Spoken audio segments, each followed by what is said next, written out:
Magandang umaga po sa ating lahat. Ako po si Gary Leonardo, Chairman ng San Dionisio Credit Cooperative at Presidente ng Save PARAÑAQUE Movement. Na dito kabilang ang San Dionisio Credit Cooperative bilang miyembro bilang isang organisasyon.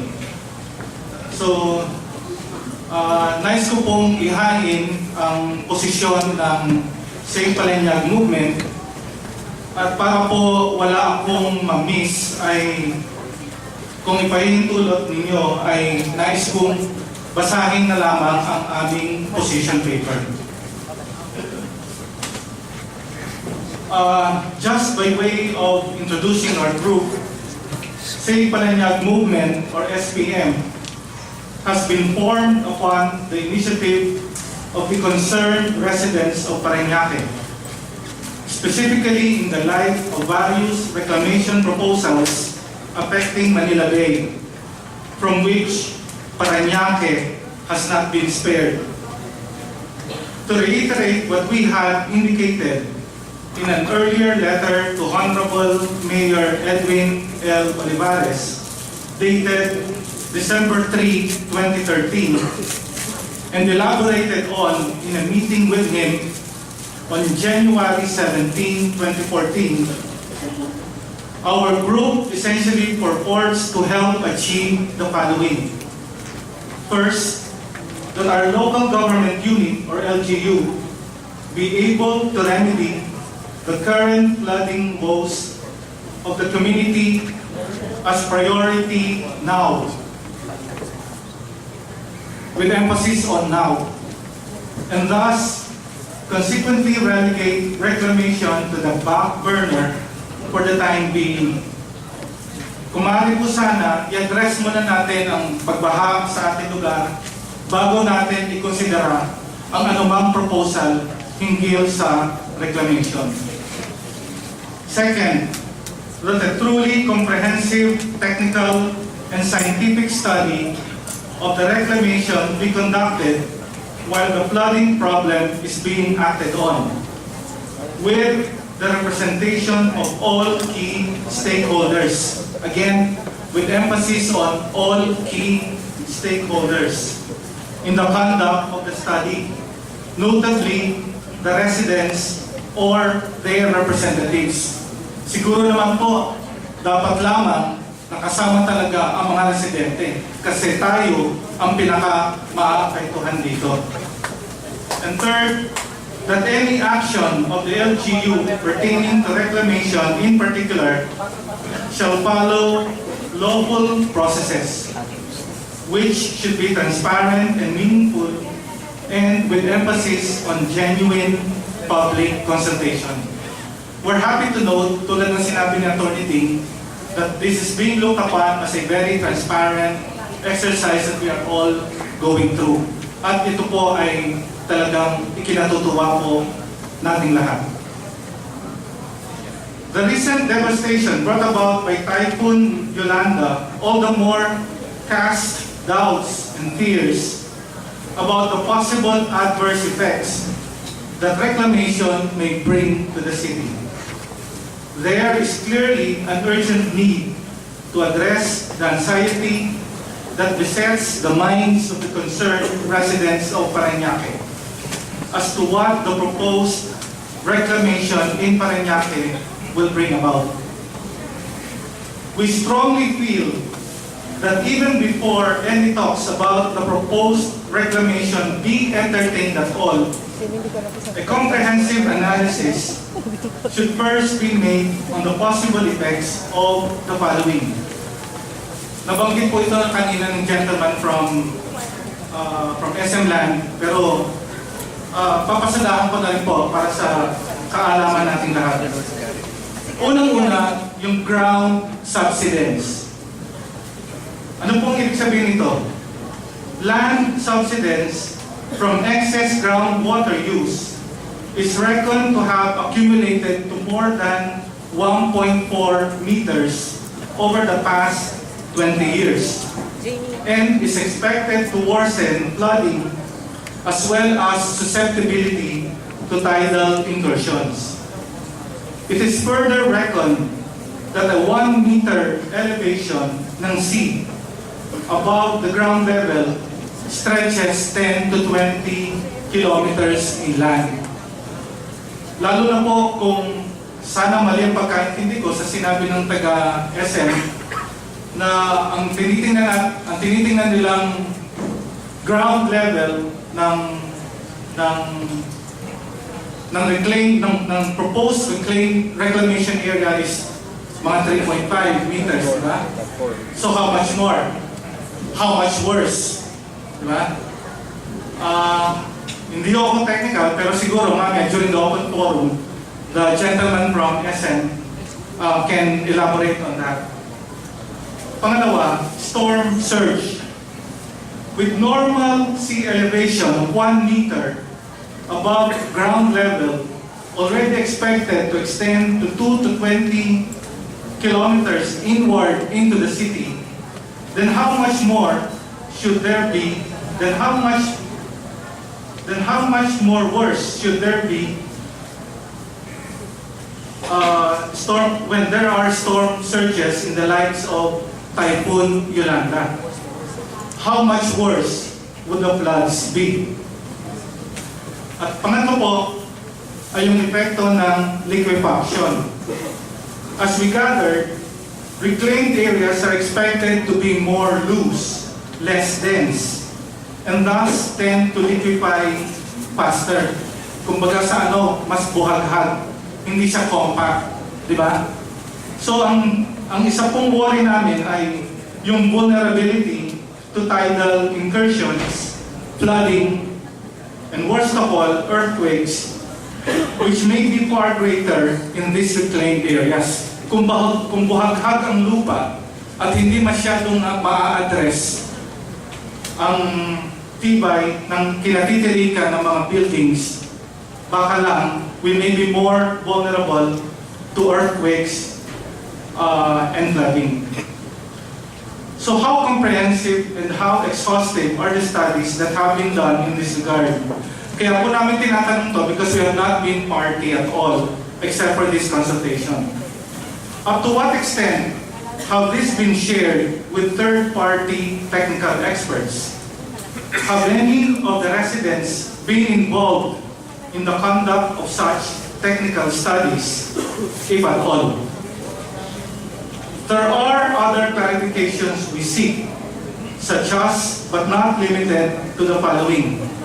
Unang-una, will the reported 200-meter channel na binanggit kanina ng SM surrounding the areas, baka mali ang pagkaintindi namin, baka hindi lang surrounding, but it distances the reclaimed area from our present habitat areas. So will the reported 200-meter channel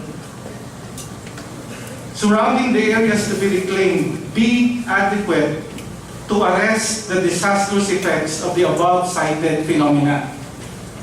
Ngayon lang po, nawala man lang yung channel na yan, open ang sea na pinagdadaluyan ng baha, ng tubig. Kapag umuulan, ay binabaha na tayo. So, ano ang assurance natin that the 200-meter channel, or maybe even wider, ay sufisyente para ma-arrest ang magiging epekto ng flooding? Gusto lang naman namin ma-clarify. Second, has a thorough evaluation of the current flood control mitigating measures already been made? Ulitin ko lamang po. Dito, binabahan na tayo. Sufficiente na ba yung mga flood control, yung mga flood mitigating measures that we are all pursuing, even before we consider any talks about reclamation? And third, has the possibility of reviving the water canal along Airport Road and creating an arterial opening towards the sea been looked into? Kung tama po ang aming pagkakaintindi, mayroong malaking kanal dyan sa Airport Road. Ang pagkasabi sa amin, kahit 8x8 trucks, hindi ko na po inabutan yun. ay pwedeng magkasya, makadaan dyan sa sinarang kanal na yan sa Airport Road. So ito po ay na-bring up namin kay Mayor Edwin nung kami ay nakipag-meeting sa kanya. So siguro kailangan lang namin ng update if any steps have been taken in that regard. And fourth, I hope none of the councilors will take offense on this, but how did the honorable councilors come about with a unanimous decision, emphasis on unanimous, in favor of reclamation on such short notice? Were they provided with expert advice? And had they done actual ocular inspection of the said affected areas? Had they conscientiously deliberated on the devastating effects that the proposed reclamation would bring about to the city of Parañaque? Baka po, during the open forum, we might be enlightened from the panel, no? Hopefully. So we are all for economic growth and progress, but have adequate safeguards already been pondered upon to ensure that such economic growth can be achieved? Yes, but not at the expense of communal well-being. Is there an outright guarantee that economic growth will not take precedence over safety of lives and property? Kung magagarantiyahan po na meron na tayong economic progress and yet protektado naman ang buhay ng ating mga residente, pati na ang kanilang mga ari-arian, ay okay lang po. Pero yun lang ang hinihingi namin. An outright guarantee that economic growth will never take precedence over lives and over property. So what is the real essence of the proposed reclamation? For whose benefit is it really? Para talaga kaninong kapakinabangan? Yun lang naman ang gusto namin mabigyan ng sagot.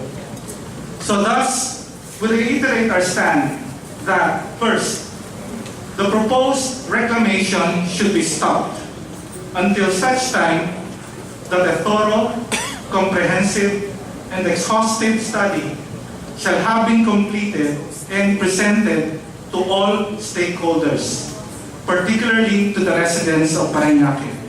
Again, it's a welcome development na sinabi ni Atty. Vic. This is just the first in a series of consultations. Operational, effective flood control programs should be looked upon as the most basic precondition before taking any further step towards reclamation. Unahin po muna natin ang pag-address sa mga binabahang lugar dito sa atin bago natin pag-usapan mabuti ang reclamation.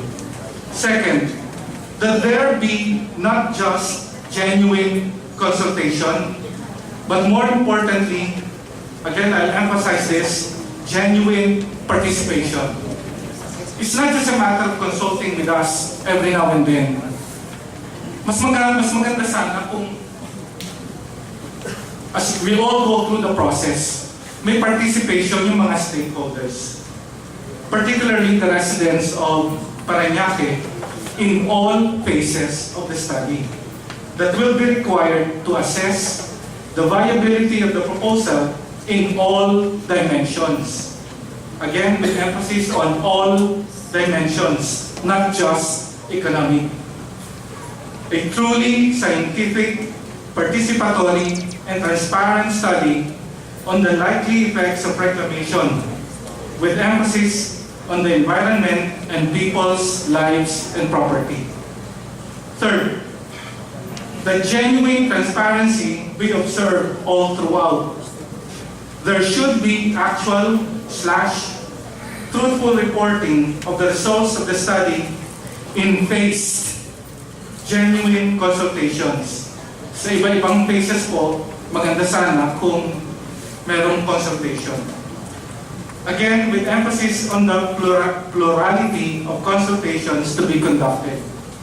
prioritizing the most affected stakeholders tulad ng ating fisher folk, yung mga nakatira sa coastline communities, and then yung mga barangays moving toward District 2. Ako po ay taga District 2 at hindi po namin masyadong nararamdaman ang baha sa District 2. Kaya pinapakiusap po natin na bigyan ng prioridad ang mga nasa District 1, pero siyempre, unti-unti po ay idamay na natin ang buong Parañaque. In the end, we should all be clear on first, for what, and second, for whom the proposed reclamation is. Yun lamang po, maraming salamat po sa inyong